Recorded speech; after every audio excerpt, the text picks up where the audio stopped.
Okay, you already have Grab interaction set up with controllers. Now you are wondering how you can use the controller inputs to do the cool stuff you always wanted to do? Then you are watching just the right video on YouTube. In this video, not only I'm going to show you how you can use the controller inputs, but also will show you the best architecture you can have in your VR app to have any kind of input behaviors for any of your Grab Interactables. So without any further ado, let's learn.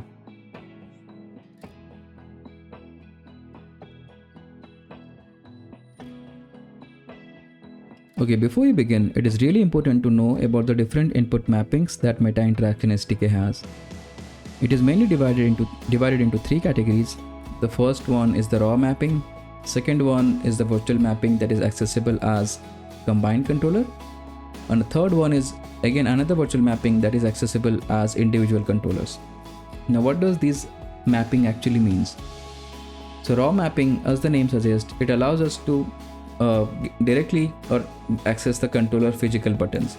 If our app is connected to an explicit controller that we know the layout of, we can get hold of these buttons directly by mentioning or explicitly mentioning the name of the button. For example, if I have an Oculus Quest 2 controller connected to my app and I know that the Quest 2 controller has an X or Y button on the left controller, I can access those buttons physically saying that, hey, give me the raw button X state or raw button Y state. But the problem arises with raw input mapping is that, as the name suggests, it's directly linked to a controller type. That means if I have to access the raw button X and Y on a controller, I need to know or my app need to know that indeed the controller has an X and Y button.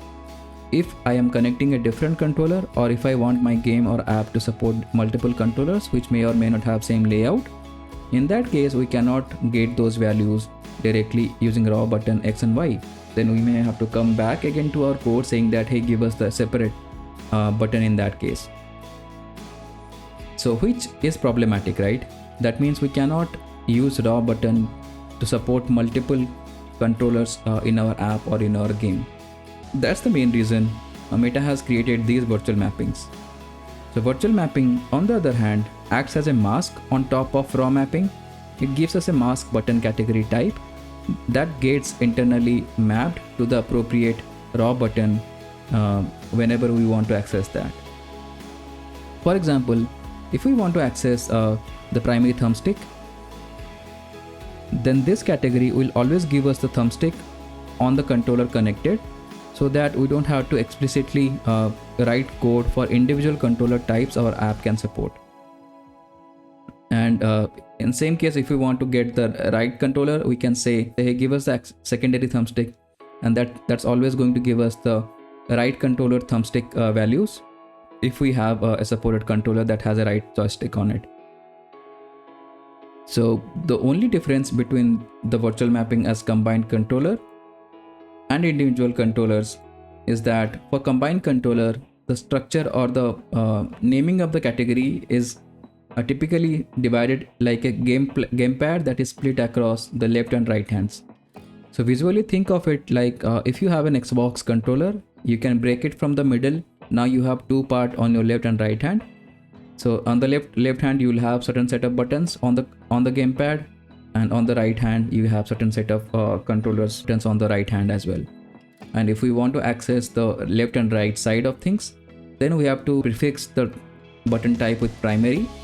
And in terms of combined controller, the primary always means the left side of the gamepad, and the secondary always means the right side of the gamepad.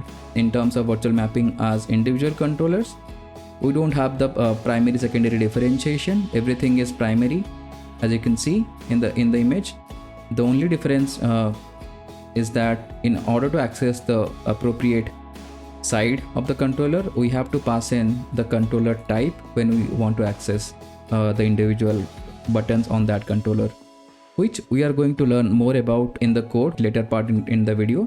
But I wanted to show you how the touch input mapping works internally between the raw mapping as well as the virtual mapping. And the difference, as I said, the raw mapping exposes the controller directly, and virtual mapping exposes an abstracted masked category that we can use to query the appropriate button states, which doesn't need to be explicitly mentioned, unlike the raw mappings.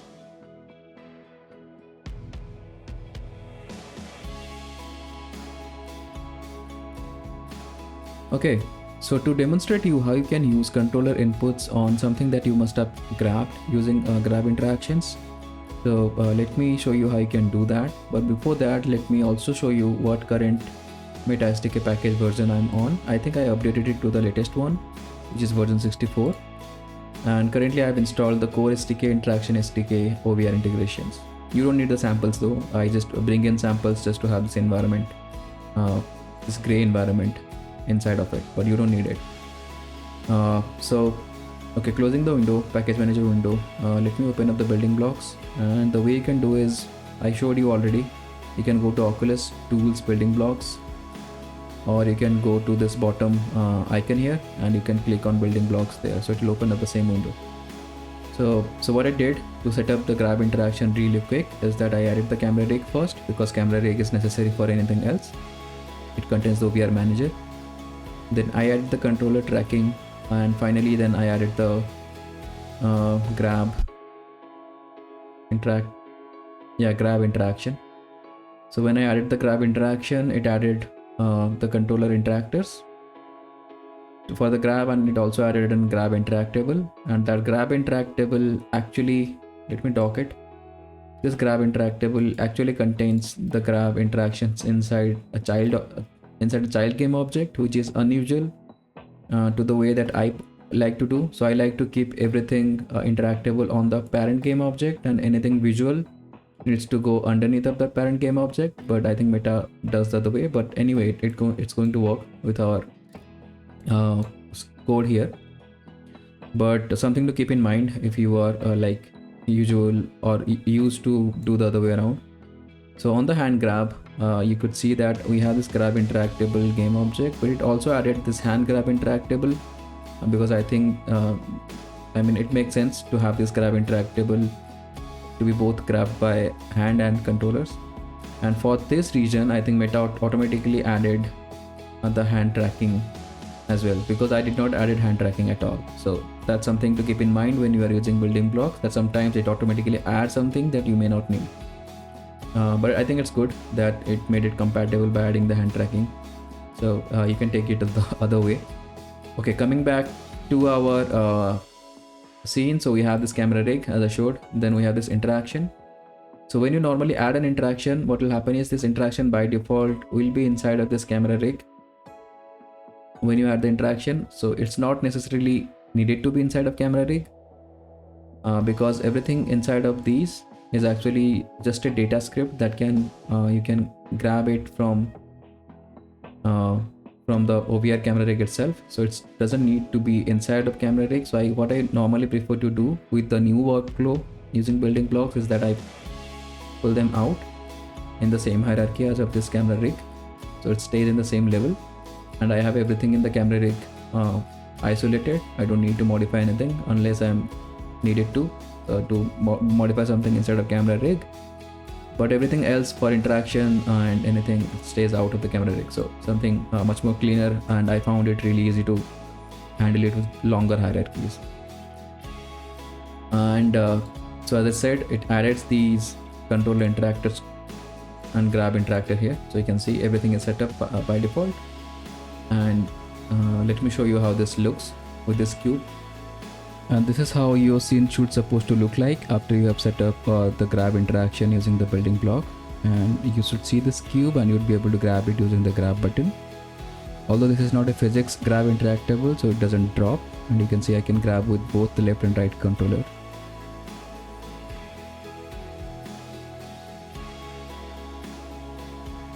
Alright, so in our example, what I wanted to do is that I want to grab this cube, and as soon as I press the controller trigger button, which is the front trigger that you pull with your index finger. So as soon as I do that, I want to shoot something out of the cube in the forward direction. So that's the simple example that I'm going to show you, but the majority of the learning part, how you can create a system that is much more modular and scalable, and so that it will allow you to add any kind of input behaviors to any of these Grab Interactables you may want to add. Alright, so to begin with, first of all, I open up the interaction, and we don't need to do anything on the hand interaction side because this is for controller inputs. So similar to the controller interactors and controller features, what I'm going to do is I'm going to create a new game object. I will call it controller inputs, and I'll create or copy this one and paste it as a child of the right controller. Okay, I'm going to create a new script, and we're going to call it controller inputs handler, because this script is going to handle the inputs. Alright, so after adding it, after creating the script, we're going to add it to both of these game objects. Alright, let's open up the script. And the way we want the script to behave is that it's going to be compatible with both of the controllers. So first let's get rid of this boilerplate code. And what we want to do is that first let us note down the requirements that we want the script to have. Okay, first of all, we want to get hold of the Grab interactor. Then we want to get hold of the controller ref, mainly to figure out which controller this script sits on. Third thing is we want to know when the Grab interactor has something grabbed. And fourth requirement is that we want to get in controller inputs. I'll show you all of the inputs variants because there are 3 types of inputs mainly. So I'm going to show you all of them, but we are going to use the only one of them for this example. But you can use the same architecture to go over the other ones. And finally, in the 5th one, we're going to send inputs to the Grab Interactable. Alright, so these are the requirements. So let's start implementing them. The first thing that we're going to need is so I'm going to create a serialized field. I'm going to need the controller ref, and you won't get this class detected by default. For that, what we need to use oculus.interaction.input. So if you hover up the controller ref, you would see that it is indeed in Oculus interaction input namespace. So we got the controller ref. Then we also want the Grab interactor. So the Grab interactor is in the upper namespace, which is the interaction and not input. So you can see Oculus interaction Grab interactor, and we want to name it Grab interactor. Alright, so with that, let's also create a private variable which will cache the Grab interactable that we must have grabbed. Alright, so with that said, I think these are these dependencies. I think we covered 1 and 2. We are yet to cover because we need to assign them. So let's do that in Unity first. So just let it compile for the serialized fields to appear in the inspector. And so what we need is a controller reference and a Grab interactor. So first of all, let's select the left controller. And if you open up the Grab interactor, you would see that we have the Grab interactor script as well as the controller ref. And I'm using controller ref just because of the reason is that this controller ref by default holds this controller, and we don't want to have controller as a redundant serialized field. So instead what we are going to do is we are going to use the same one that we have on the Grab interactor. So we'll assign the Grab interactor the same script as well as the controller ref. Make sure you assign the left one for the left side of controller inputs.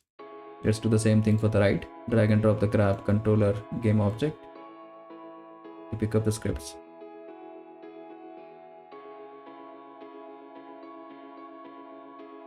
Alright.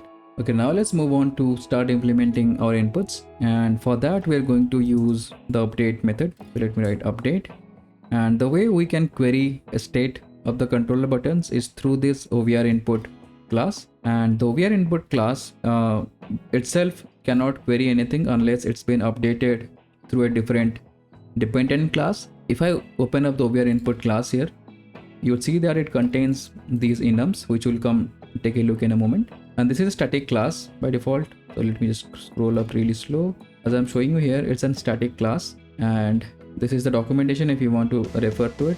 And if you scroll down a bit, so this has a public static void update method and a fixed update method. So remember, it's a public static. That means it's being set from outside of it, but call to these methods is required in order for OVRInput to actually get hold of all the current state each frame.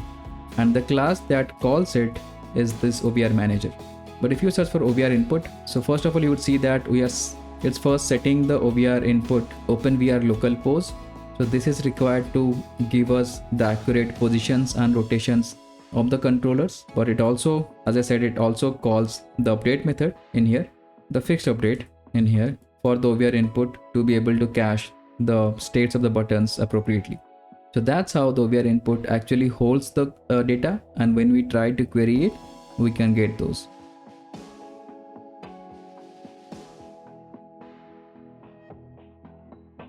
Alright, so before we move on to the input class and or how we can query anything, first of all, you need to know that we have these three different kinds of inputs that we can query from the controllers.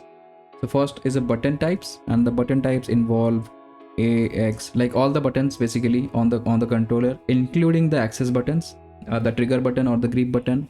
Then we have access 1D, which contains basically the index trigger and the hand trigger, which is basically the grip button. And finally we have access 2D, which is basically the thumbstick or the touchpad.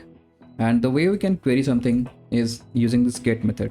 So the get method works with all three, and the get method gives the current state for each of these buttons or whatever we are trying to query inside of it for all of the frames. For example, let's say if we are using a button and we had it pressed continuously, so it's going to give us true, and when we release it, it's going to give us false. Apart from that, specifically, there are two other overrides for buttons. First one is OVRInput.getDown and OVRInput.getUp, and these can only query state up in button and not these access 1D or access 2D. And the difference between the GetDown or GetUp, apart from their naming, is that the GetDown is only going to give us if a button is pressed for that particular frame in which the button is pressed, and same here for up, it's only going to give us like up or release date for the particular frame. So what do you mean by particular frame? This is where many people not actually grasp the concept of how it works. So the way it works, for example, let's say this is a 60 fps game or 30 fps app that we are running, a VR app, and so now currently we are running at, let's say, 15, like we are executing a 15th frame out of the 60 frames. Now I press the button. So for that 15th frame only, I'm going to get a true when I'm querying the down state. After that, all the other states like 15, 20, 25, 30 or so on, I'm going to get false, even if the button is held down or pressed. And same thing goes for the get up. It's only going to give us a release state whenever we released it in that particular frame, and the rest of the frames it's going to return false. So that's the difference between using get down or get up. So depending on the use case, you may want to use them. So for example, let's say you want to trigger something in a particular frame based on an input and you don't want to do that continuously, so you can make use of get down or get up to do that. But let's say if you want to query the state completely of the buttons, you have to use the get.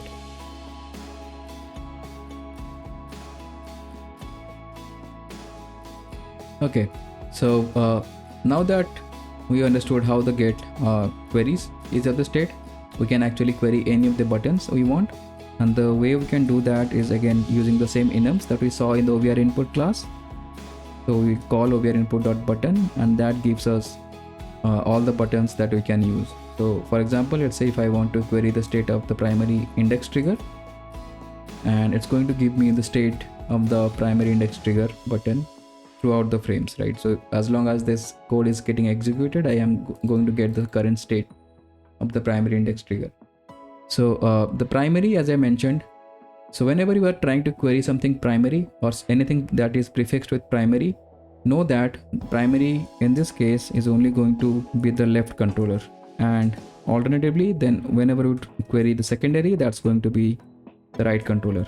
Something to keep in mind, this is also called the combined inputs virtual mapping. Then we have another one, the individual input. So we have another override of the get method inside of OVRInput. Alright, so let's say if I want to query the thumbstick but from the right controller, so what I'll do is I will pass the second optional argument here, which will say that which controller that I want to query it for, and I'm going to say give me the primary thumbstick on the right controller. And this is what it's called an hand agnostic input according to Meta. So that's the difference between virtual mappings, or if you want, or if you don't want to use any virtual mapping, you can use another one which is called the raw mappings, right?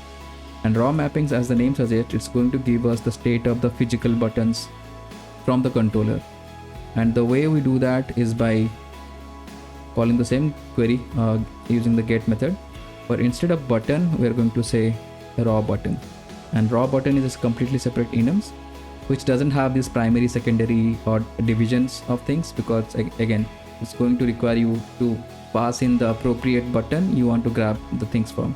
For example, let's say I want to grab the thumbstick from the left controller, so I will say raw button.l, and it's going to give you all the left side of things. You see that I can query the thumbstick down, left, right, up. So I'm going to say left thumbstick. So that is specifically, or this is going to give me specifically the left side thumbstick values directly. So it doesn't go over these masking of the buttons. And I can show you the difference between the raw button and button. So if I click on the button enum here, that goes into OVRInput class. And as I said, this isn't flags, or this is marked as flags. So the flags means this is going to be treated as an bit field. If you don't know about bit mask or bit fields, it's completely fine.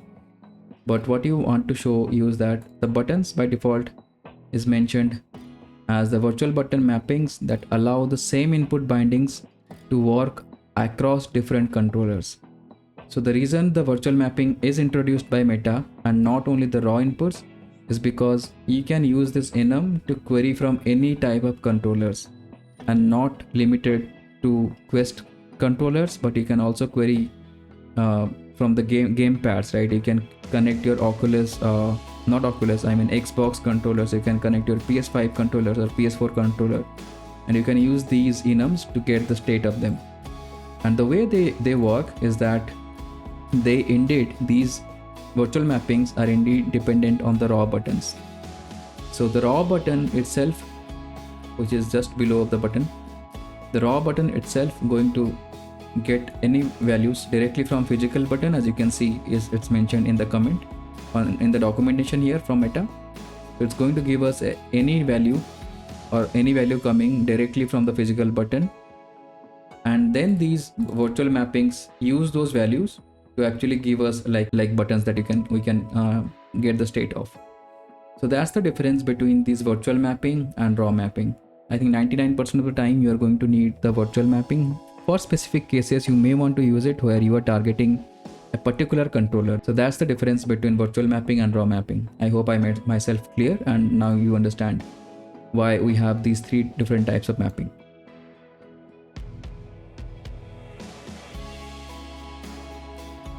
Alright, so let me just clean up these comments. I'm going to keep this because that's going to give me the responsibility. Okay, so what we want. So first of all, as I said, this is the class that I'm planning to use on either of these controllers. So I don't want to explicitly write the for the right or left controllers. So what I want is that I want to have all the inputs that I can send from a controller to send or read those inputs here, and I'm going to pass in to the compatible interactables. What do we mean by compatible interactables?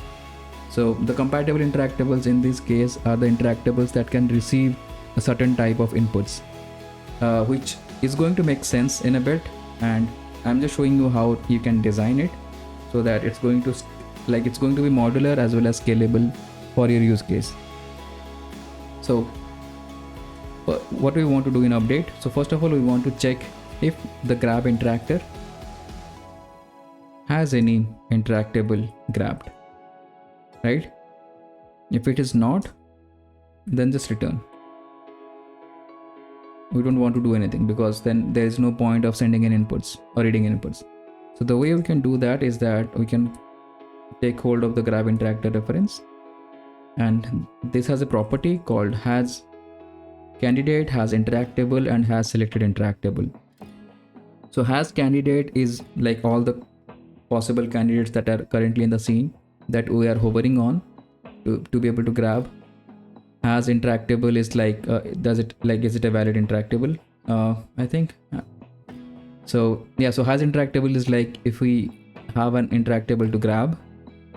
So has candidate is hover, has interactable like can we grab something. On has selected interactable is the actual grabbed interactable. So whenever we have grabbed something, this gets set. So we'll search, or we'll use this has selected interactable, and we will say that, hey, if this we don't have an selected interactable, we don't want to do anything. Okay, so once that out of the way, now that anything that executes behind this line number 27, we know that we have an selected interactable. So now let's keep a like reference to that. So we'll use this private variable that we created, and I'm only going to assign it once. So I'm just going to check if it is set to null.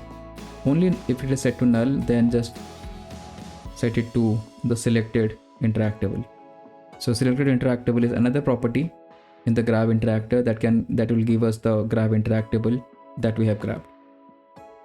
And I'm going to do another thing in here.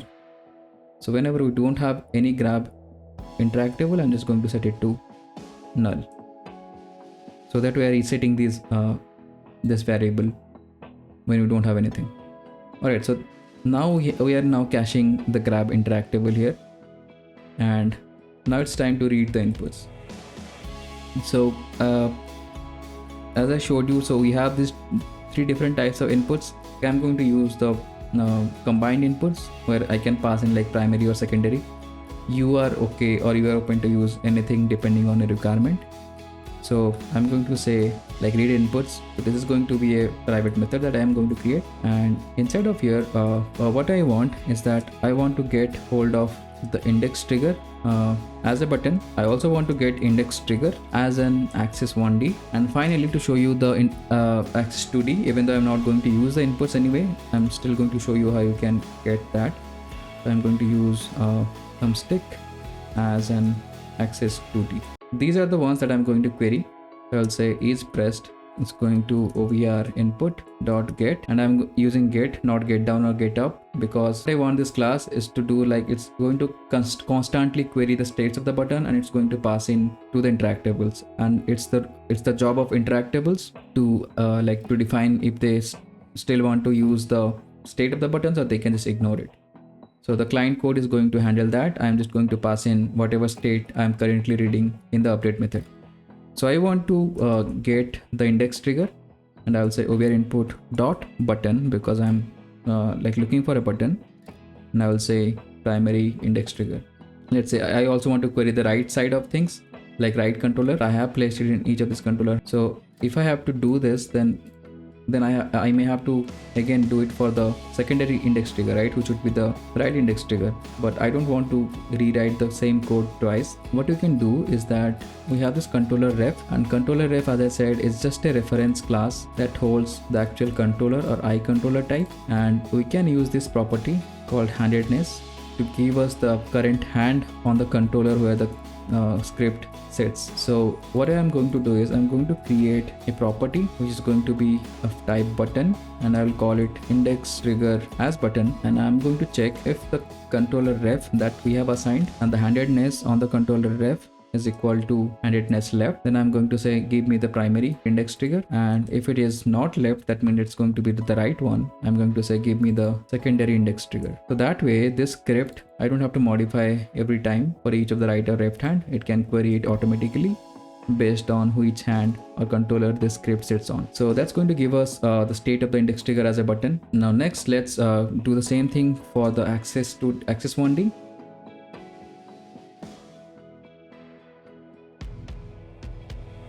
So again, so primary index trigger is going to be the left one, and we can do the same property or create another property of type axis 1D, and in here I'm going to say this is as axis 1D.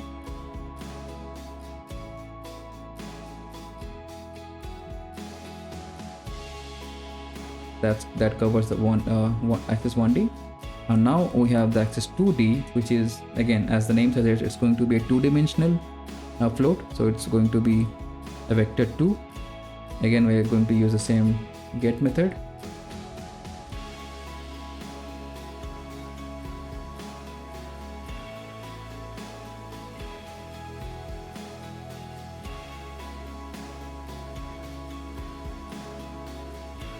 So yeah, so that's how we have now made this script. I cannot have vector 2, it's called I'll call it access 2D value. Okay, all right, so that's going to give us the appropriate button types according to the controller ref, and that's and then we can query the state of these buttons or triggers depending on our needs. Okay, so we are almost about to complete most of the tasks here. So I'm going to create 3 separate class called handle button, and this is going to be a boolean value. It's going to be is pressed, and I'm also going to pass in the button that we got this data or state from. So this is important for the architecture that I'm planning to design here, and you'll get to know why that is useful or how you can use that to create some really nice detached or decoupled scripts for your behaviors on your interactables. So similar to handle button, I will have access 1D, which will be a float value between 0 and 1, and I'm also going to pass in which access 1D type that I sent or I queried this data from, and same thing for the access 2D. Again, it's going to be a vector 2, and it's going to be an access 2D. All right, so what I'm going to do is now I'm going to pass in this data from here. So I'm going to just say, hey, handle button is pressed, and I'm going to pass in the index trigger as button because that's the button we queried the state from. Or if you don't want to have multiple lines, or you just want to keep everything clean, I think I do that. So I'm just showing you for sake of the tutorial. You can get rid of this completely and just do this. I think this is much more nicer.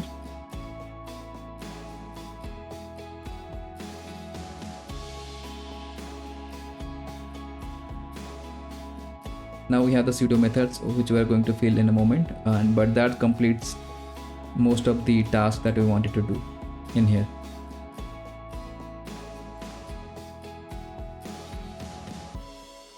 Okay, so with that said, now let's move on to implementing our Grab interaction input behaviors.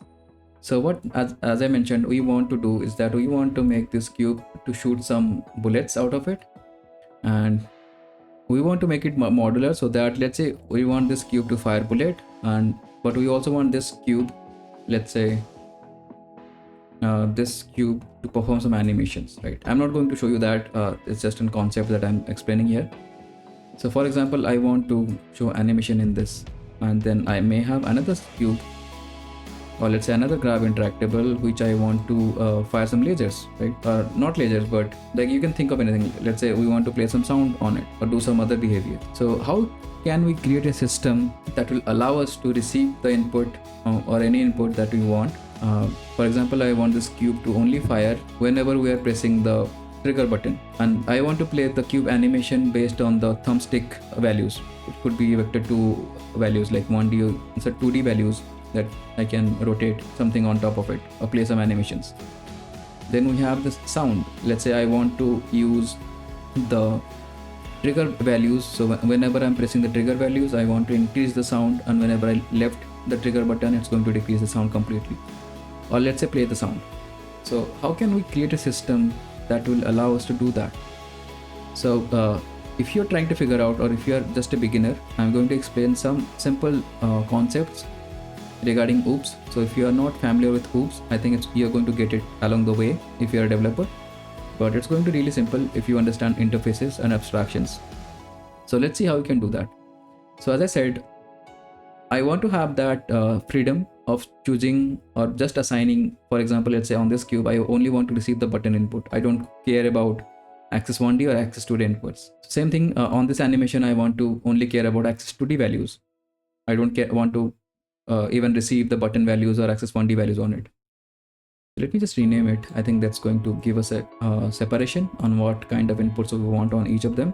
To do that, I'm going to create 3 types of interfaces, and interfaces, if you're not familiar, is more of a kind of contract that you can create, and I'm going to call the first one iController button input, or button input receiver. I think that's okay. And the naming convention of interface in C# or Microsoft.NET requires you to prefix it with an I, capital I. It's not an L, but in capital I. And let's open it up. And what we want to receive is that this is going to be a contract or interface that can receive controller button inputs. So it's just to help you know what the script is going to do, even though it's pretty much clear what this is going to do.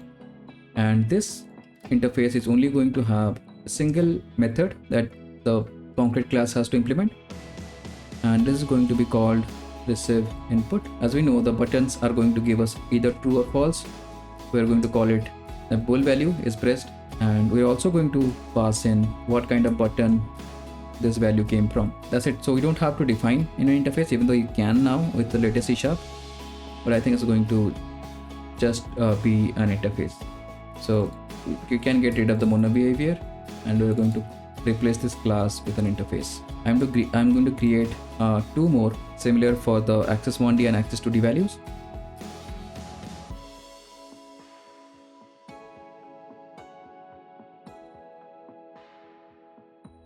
And the reason I'm prefixing controller is because you can have also interfaces defined for your hands. Alright, so for access1D, we're going to follow the same suit.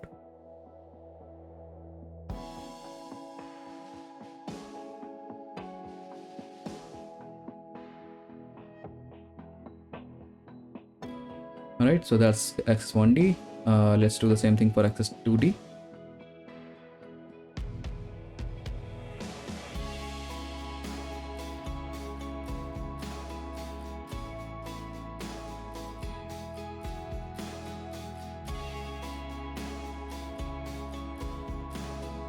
Alright, so now we have 3 of our contracts created.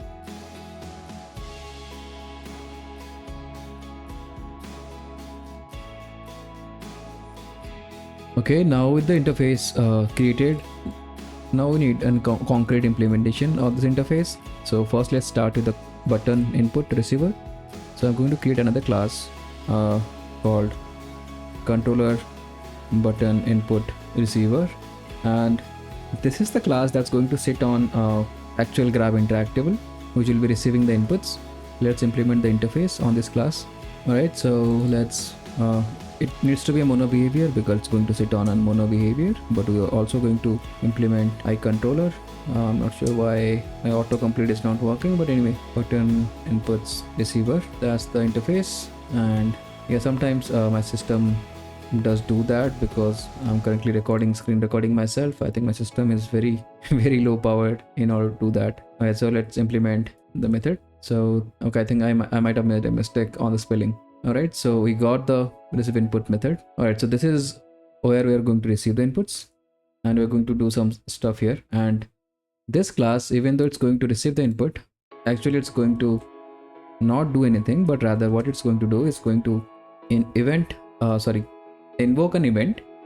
So it's going to be an action of bool and OVRInput.button.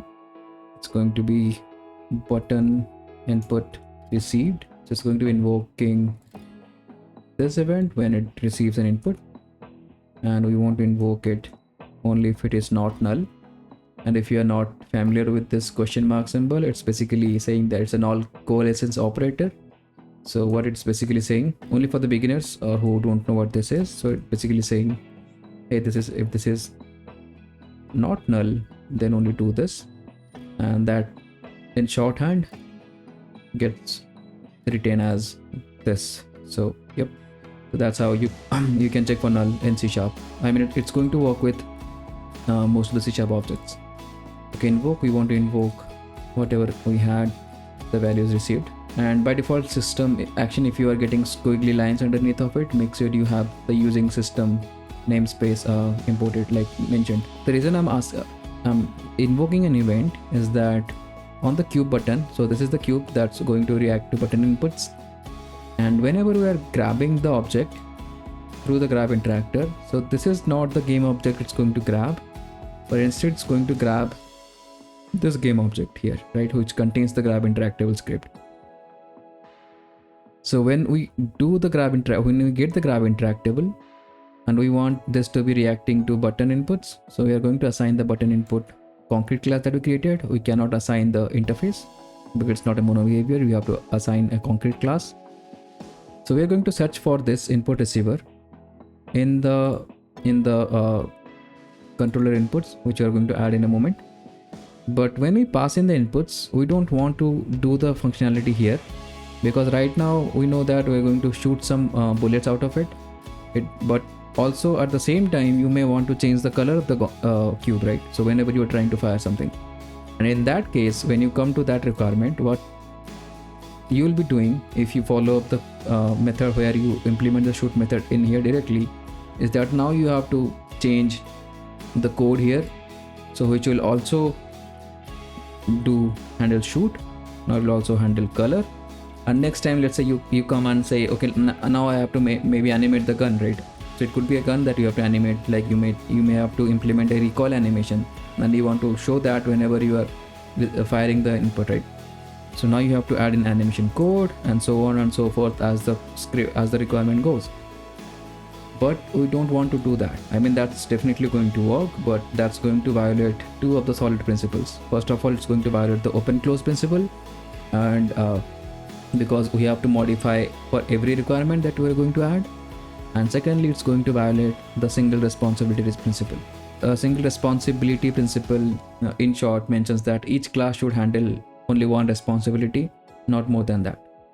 So we're going to use the action, and this is the script that's going to sit on the interactable itself, the Grab Interactable. Whatever behavior that we want, we can create a separate class for each of these behaviors, and those class can listen to the input action that gets invoked here.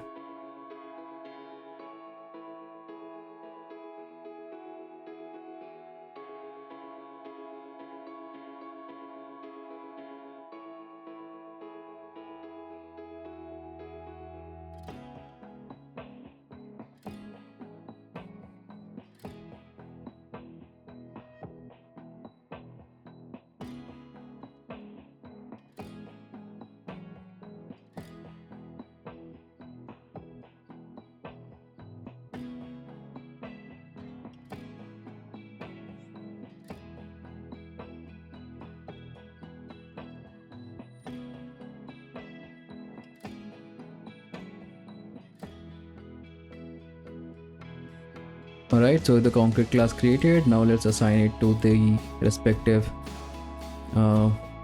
like interactables. For example, I want this to receive access to the inputs, so I'm going to assign the access to the concrete class to the Grab Interactable component game object, and let's add the access 1D to the access 1D Grab Interactable component game object.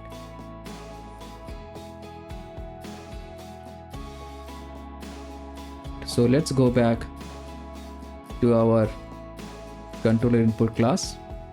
Alright, so once we have the concrete implementation in place, what we're going to do is we are going to, whenever we have the button input, we say if the Grab Interactable has a component of type controller button input receiver, and I'll call this button input receiver. So what this is going to give us, so there's a difference between get component and try get component. The try get component is a much safer alternative when you don't know whether the object you are querying the component on may or may not have the object. The way it works is that it searches for the component. If it finds it returns true. Also, it's going to assign that to this out variable. Alright, so when we have a get component that can receive button input, we are going to send in the inputs. We'll call receive input, and we'll send in is pressed as well as the actual button we get the data from. So the component are going to search for all the components, and it's going to be a bit of costly if we are kind of doing it in the update method. So if, for example, let's say if your interactable let's say a lot of scripts on it, so it's going to go over each of them until it finds one of the input or button input receiver. So it bears a cost to it. So what we can do to avoid that is that we can basically cache the type that we found at the very first iteration, and then we can use that afterwards. Controller button input receiver, and we can just cache it when we have it first. So I'm going to pass in that here. Okay, so I'll say if this is null, then what we're going to do is we are going to do this, and we're going to cache the button receiver there, and then for each of the rest of the iterations, we're going to say, hey, just do this on our cached controller button input receiver. Now we only want to do this try get component when we have it null, and if we don't have it as null, then we are going to receive or send in the input to the same one. Now whenever we don't have an interactable anymore, we want to reset these cached values as well. Okay, with the rest of the access 1D and 2D created, what we're going to do is we're going to do the same thing.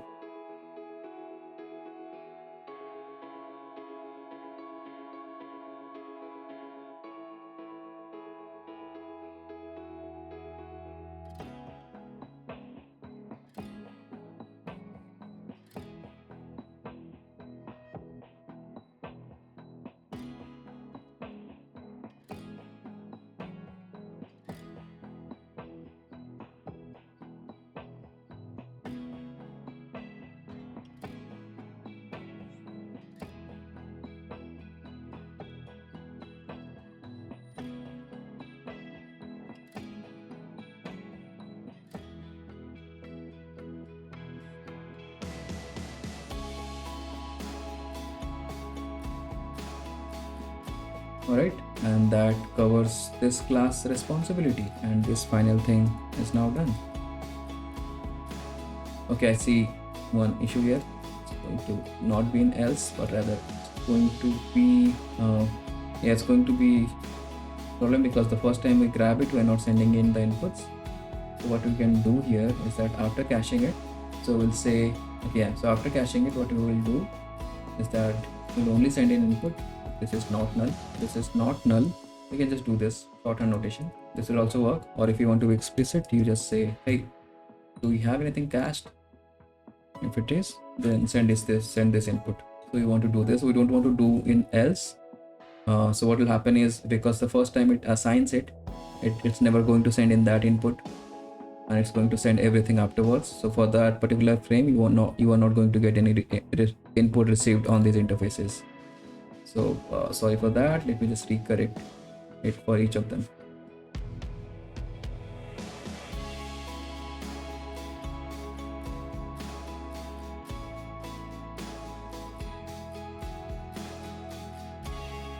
Alright, so that should be it.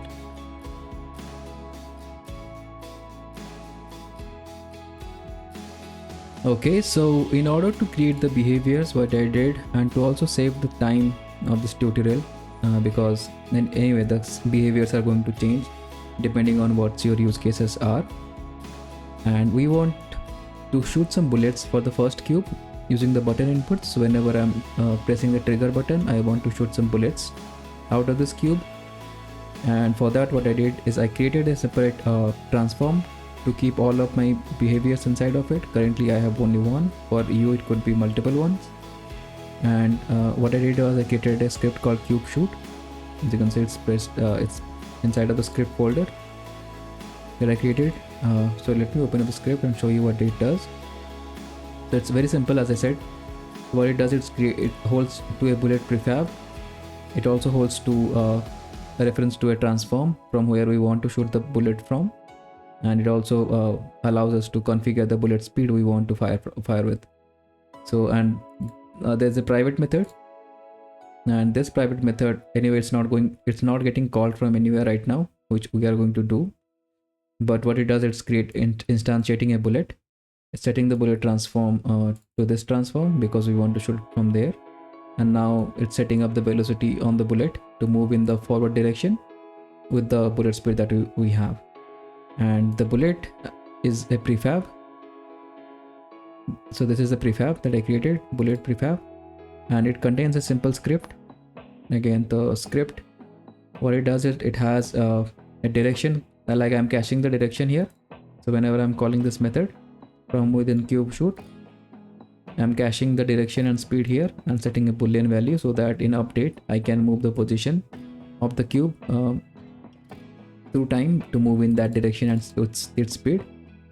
It also handles destroying this game object after we cross over a certain Z value threshold because we are moving forward. So it's just a simple check here that if we move like more than this Z threshold, just destroy this game object, and that's all it does. So nothing fancy, simple scripts for the cube bullet to go with. And for the other one, now for the color, which requires an access to D, so I had it set to sound, but I think sound is going to take a long time for me to do, and I want this functionality, like I want to show you how the functionality works and not like how create these behaviors. That's not what this tutorial is all about. So similar to that structure, I created an input behavior. I just realized I forgot to pass in the shoot transform, which I will do right now. And the shoot transform itself is just an empty game object sitting in front of the cube, because that's where we want to fire the bullets from. Anyway, so coming back to the color, which requires an axis 1D. So currently I don't have a script assigned, but I do have the input behavior, and this input behavior is using this script, a simple script to just change the LURP the material from one color to another one based on the axis value that we have. So we don't want this. I was just testing it out. So alright, so what we are doing here is we are just getting hold of the material to the renderer, and we have a target color set, and this target color is going to be the actual target color when we completely press the trigger button. And we are just doing a LURP color, which should be a private value. I'm not sure why I created a public one. Yeah, but it should be a private value for now, a private method for now, because we are going to call it internally, which will receive a float value between 0 and 1.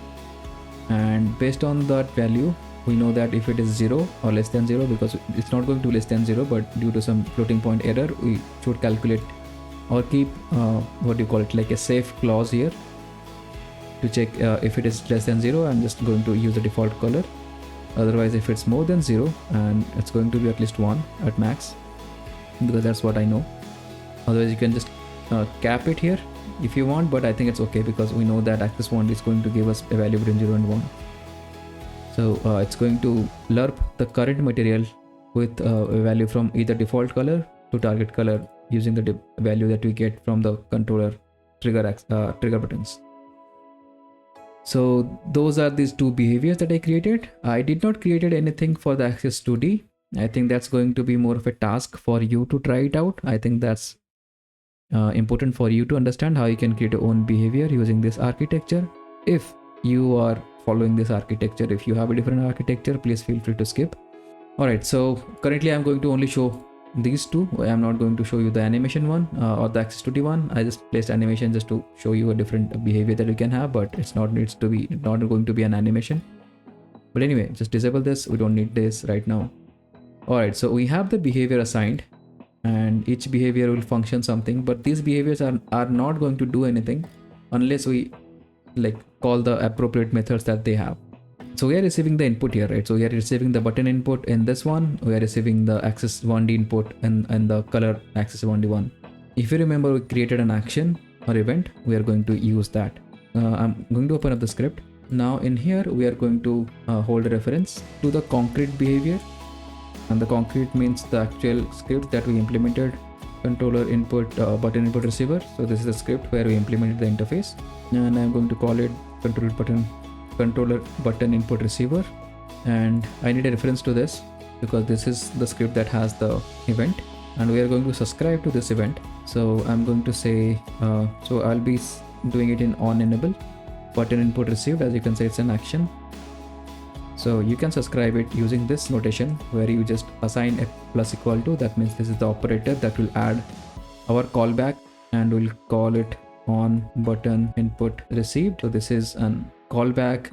We have not created it, but we have assigned that callback to this action for the input receiver class. And every time you subscribe the event, you need to unsubscribe it, and that needs to be whenever you are disposing or letting go of the class. It can be on disable, it can be on destroy, or it can be in some other method where you are disabling, but most of the time you're going to use it with on disable or on destroy. So it's always a good practice, and it is required to unsubscribe an event. So now we assigned a callback, but we have not created a callback. I normally use the Visual Studio Code suggestions. So currently what we want to do, we just want to shoot, right? We just want to do shoot for now. And we are not using the button here for now. I'm going to show you in the later state what will happen of using button or how you can use it. And we don't want to shoot all the time for each of the press, but each press state. We only want to shoot whenever we have pressed it down, right? If is pressed is false, we are going to return. We don't want to do anything when the button is not pressed, but whenever it is pressed, we want to shoot, right? So that's what this code does, and it's going to call this method whenever the button is pressed, and now we'll shoot some bullets. And let's set up our dependency here. So I need the controller input receiver, which exists on the hand grab, not on the actual cube game object, on the hand grab. So let's drag and drop it. So in on enable, we'll going to subscribe the event, and whenever we press a button, it should fire a bullet.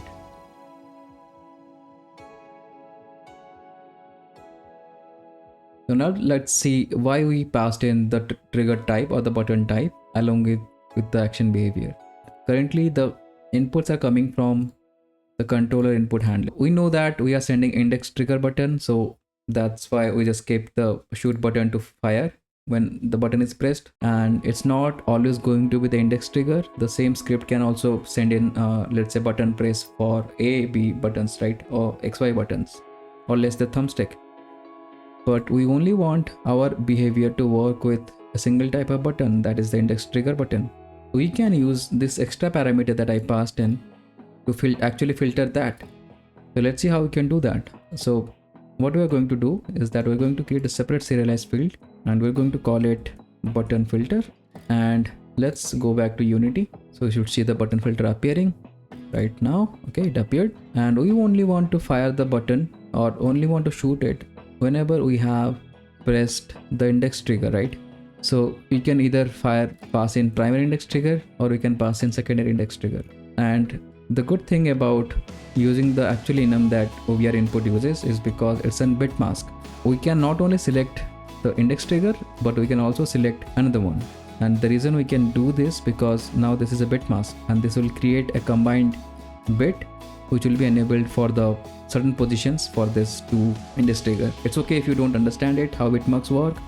Inside of the cube shoot, what we are going to check is that whether this bit mask or this value is actually present in either of these values, right? So the way we can do it, I think there's a new there's a new method that we can use. So if you're using an Unity version which supports a version of .NET 4.0 plus, if whatever flags that we have, either primary index or secondary index, the button that we have or the flag that we're passing that we have in here, then we want to shoot. Otherwise, we just want to return. If you don't have .4.0 ever, what you can check, the filter and the button that we passed is not equal to 0. So let's use the readability version, and we know that if it is don't have it the flag, we'll just return, and otherwise we'll shoot.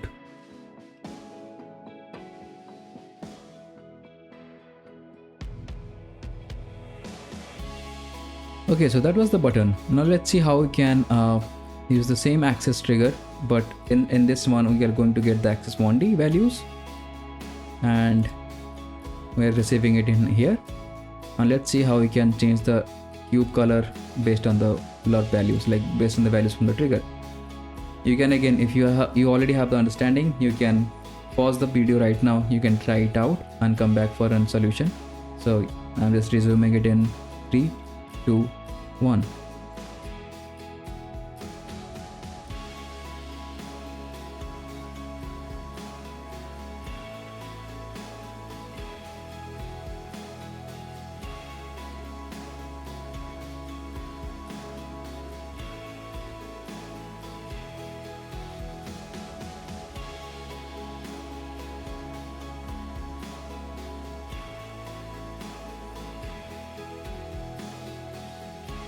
Alright, so what do we want to do? Alright, so we also want to apply a filter here that we only want to LURP whenever we are in the index trigger, right? So we are going to same filter here, we are going to apply.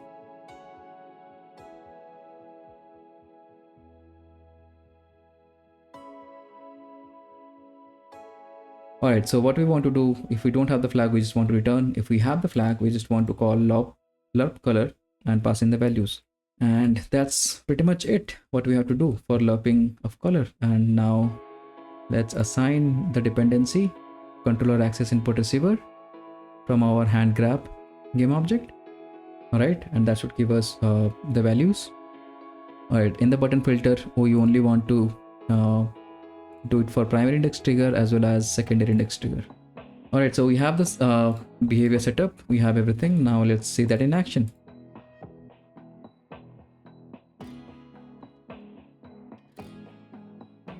Alright, so we got a build out, and as you can see, I can pick up this white cube, and as soon as I press my trigger button on the right controller, I can start firing bullets and these bullets are these blue cubes.